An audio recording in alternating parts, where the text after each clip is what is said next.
Après la Première Guerre mondiale, le pacte de la Société des Nations est signé le 28 juin 1919. La SDN est la première organisation internationale.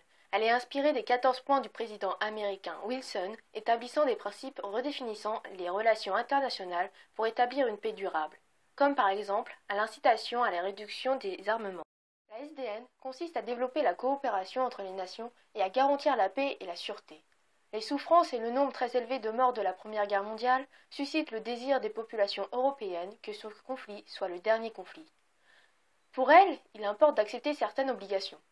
Ne pas recourir à la guerre, entretenir au grand jour les relations internationales fondées sur la justice et l'honneur, observer rigoureusement les prescriptions du droit international, de faire régner la justice et de respecter scrupuleusement toutes les obligations des traités dans les rapports mutuels des peuples organisés. En conclusion, on peut dire que la SDN a en effet pour objectif de parvenir à la paix en rétablissant de bonnes relations entre les pays et ainsi le bonheur et la prospérité des peuples.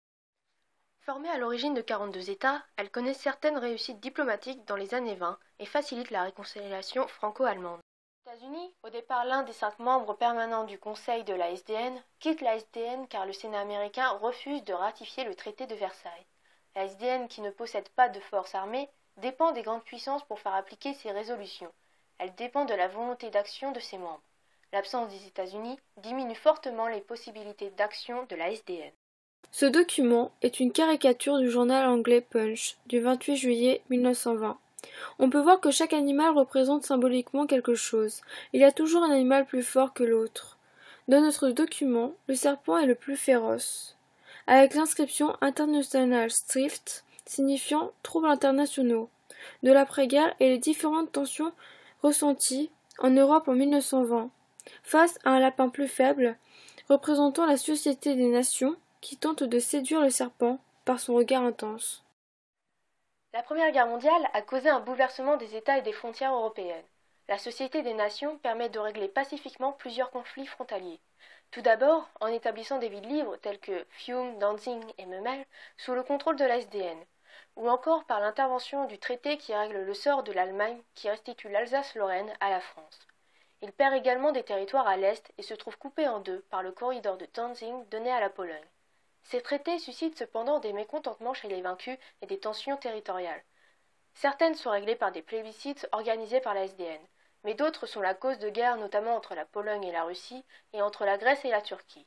À cette occasion, la Turquie récupère les territoires européens perdus en 1920, mais aussi par souhait d'organiser une sécurité collective dès le début des années 1920. Cette sécurité collective est un système qui veut assurer la paix sur des bases durables par la mise en place d'une solidarité active entre des États qui garantissent mutuellement leur indépendance. En 1925, les accords de Locarno négociés sous l'égide de la SDN garantissent les frontières entre la France, l'Allemagne et la Belgique et permettent l'entrée de l'Allemagne dans la SDN en 1926. Cette adhésion à la SDN est interprétée comme une garantie de paix. Cependant, l'arrivée d'Hitler au pouvoir en 1933 met fin aux espoirs du pacifisme. Le pacifisme est un courant de pensée qui souhaite régler les conflits entre États par la négociation et la non-violence. La SDN est impuissante à freiner les politiques agressives des États totalitaires et aussi à l'empêchement d'une nouvelle guerre mondiale.